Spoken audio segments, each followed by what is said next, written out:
Olá, tudo bem com vocês? Aqui é Carlos, o colecionador do hobby. Tudo bom, meu povo? Galera, hoje é 18 de abril, dia que um certo octogenário está comemorando aniversário. Sim, o escoteiro, o azulão, o super-homem, sim, ou melhor dizendo, Superman, está fazendo exatamente 85 anos. E a gente vai estar falando sobre isso. Mas antes de mais nada, primeiramente, queria convidar vocês a clicar no botão de curtir. Se você curtiu o vídeo e se você for novo, se inscreva. Fique sempre à vontade. Muito obrigado pela sua atenção e bora nessa. Galera, 85 anos.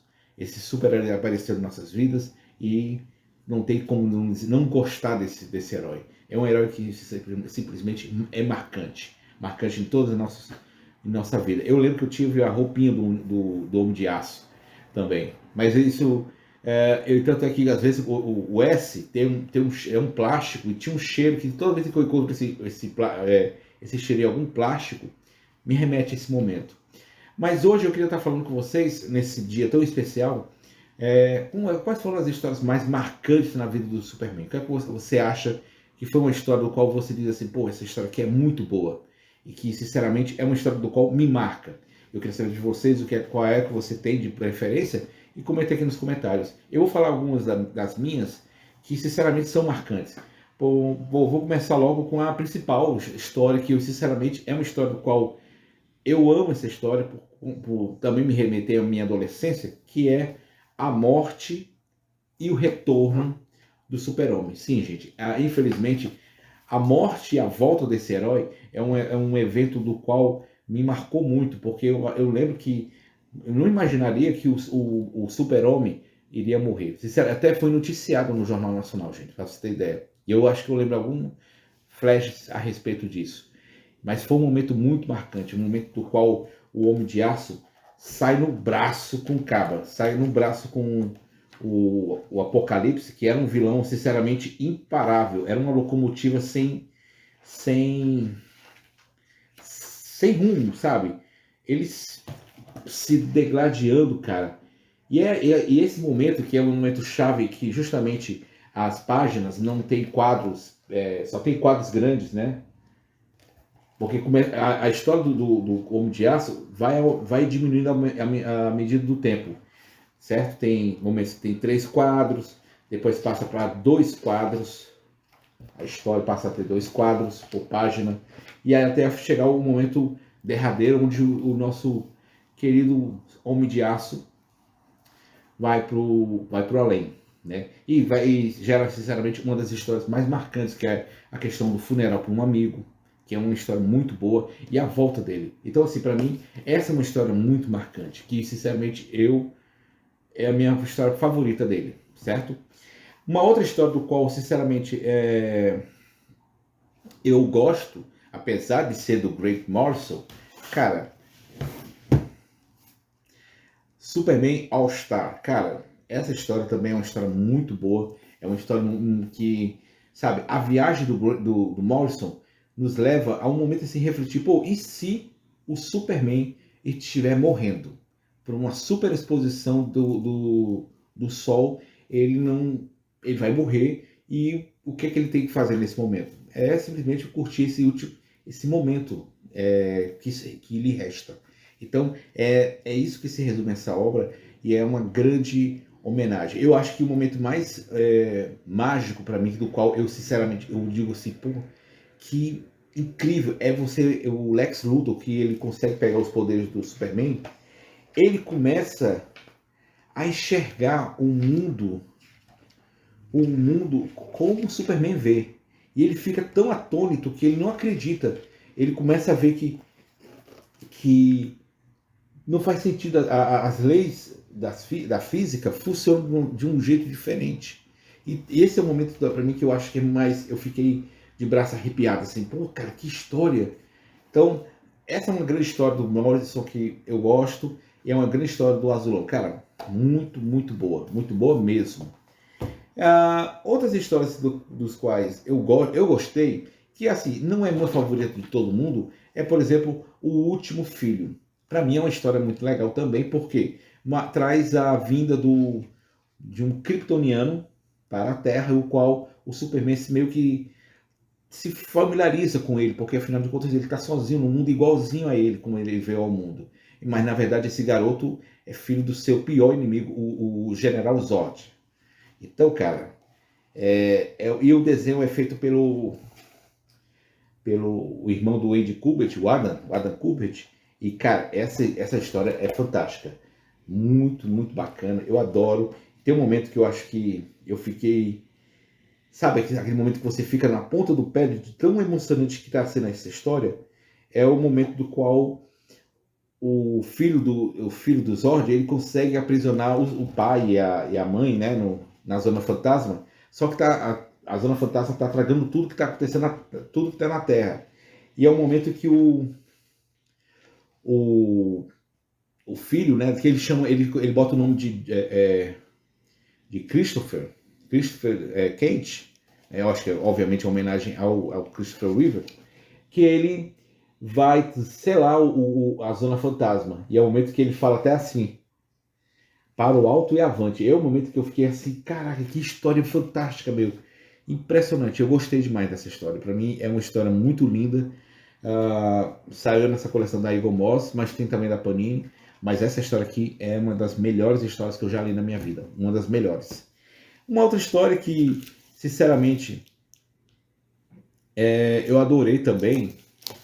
São essas que saíram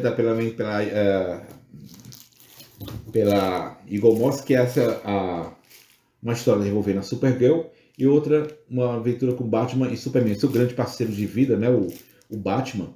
Cara, essa história principalmente, que ele tá derrotando o Luthor, é uma história também muito legal, que ele tem diálogos que um completa o outro, que vale a pena essa história. E a Supergirl, até uma questão do grande combate com o Darkseid, então para mim é uma grande história também. Não podia deixar de falar esse outro momento mágico, que é a revista da atualidade, Os Melhores do Mundo, que quem está escrevendo é o Mark Waid e o desenho do Dan Mora. Macho, é muito boa, cara. São histórias curtinhas, mas que são histórias muito, muito boas. Eu gostaria muito que houvesse mais de uma história, mas eu acho melhor deixar como está, porque é um grande evento. Sinceramente, é uma outra história favorita minha que eu adoro, adoro. Cara, eu vou relembrar, deixar das coisas palpáveis que eu tenho, eu vou relembrar uma história do qual eu não vou lembrar direito qual foi o número, lembrando agora. Mas é uma história que é até o desenho do Tom Grummett, que o Superman tá beijando uma garota. Ela é morena, eu lembro dessa capa que eu fiquei impressionado. Rapaz, o Superman pegando uma mulher desse jeito, que não é a Lois Lane. Bacana, cara, bacana. Tanto é que eu tô esperando que ela seja publicada na revista da saga do Superman. Que, aliás, a saga do Superman tem outro momento também mágico, que é a vinda do Superman pelo Joe Byrne. Que tem gente que não gosta, tem suas razões, mas é uma grande história, uma grande roupagem que é feita por ele. Então, que sinceramente é uma história que vale a pena também, certo? Lembrar também a saga a saga do Superman. Que, aliás, lembrando, ela está nesse momento como bimestral na atualidade. Sinceramente, eu acho que é uma revista que não deveria ser bimestral, deveria ser mensal mesmo. Mas, infelizmente, os fãs só estavam querendo a fase do Burnie e o resto é o resto. É uma pena, porque é uma grande revista que valeria a pena o investimento de vocês. Certo? É porque eu não pego eu tive que optar entre a saga do Batman e a saga do Superman. Peguei a saga do Batman. Mas eu acho que se eu pudesse, as coisas tivessem condições melhores, eu pegava a saga do Superman também. Cara, o Superman já foi o Batman e o Batman já foi o Superman também. Na terceira série, na edição número 20, nesse momento encontro de casais, não é nada de sacanagem, coisa do tipo. O Batman e o Superman, eles têm que entrar num parque de diversões, só que o que acontece? Eles têm que entrar fantasiados, porque é um momento que está rolando uma festa e só pode ser fantasiados.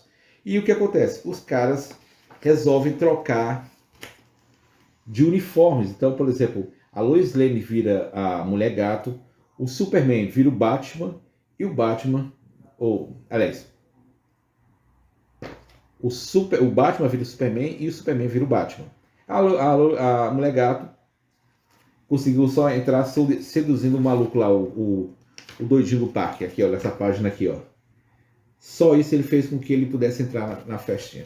E, cara, é uma historinha boba, simples, mas que eu achei um momento legal que aconteceu na vida do, do Superman. E, cara, para finalizar, tem essa história também do Para o Alto e Avante, também é uma história muito bacana, também escrito pelo Tom King, mas é uma história legal, mas a minha favorita, o qual hoje eu finalizo esse vídeo, que é a história do qual é uma das melhores histórias que eu já li na vida, que é Supergirl, a Mulher do Amanhã. Eu quero fazer um vídeo somente exclusivo sobre esse título aqui, porque é um conjunto Tem os diálogos da personagem principal, que é Ruth, é uma mistura de Ruth com a palavra eye, olho em inglês, eye. Então, Ruth Eye, não sei como é que eu pronunciaria. Mas, cara, essa personagem, cara, ela tem uns textos dela que é muito longo, porque ela está descrevendo tudo o que aconteceu com ela. E, gente, é uma história do qual não é à toa, vai virar filme. O James Gunn pegou esse título e mostrou, ó, é isso aqui que eu vou fazer. E, cara, tem toda a razão. Tem a questão das cores que são empregadas, não são cores assim, aquela coisa forte, é uma coisa bem assim, suave, pastel, sabe?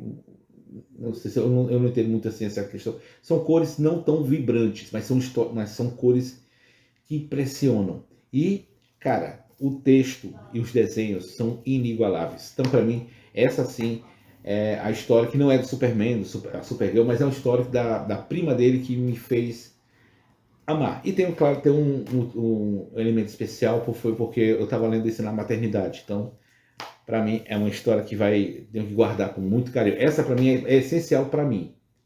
Então é isso, gente. Era esse momento que eu queria estar finalizando a vida e a obra desse personagem do Superman, que ele tem uma vida muito intensa, tanto dentro dos quadrinhos como fora do quadrinho. Os seus criadores, né? Cara, que comeram o pão que já amassou pela DC, porque ela os enganou, né? Fizeram uma cor, toda uma maracutaia do qual eles não receberam nada. E, velho,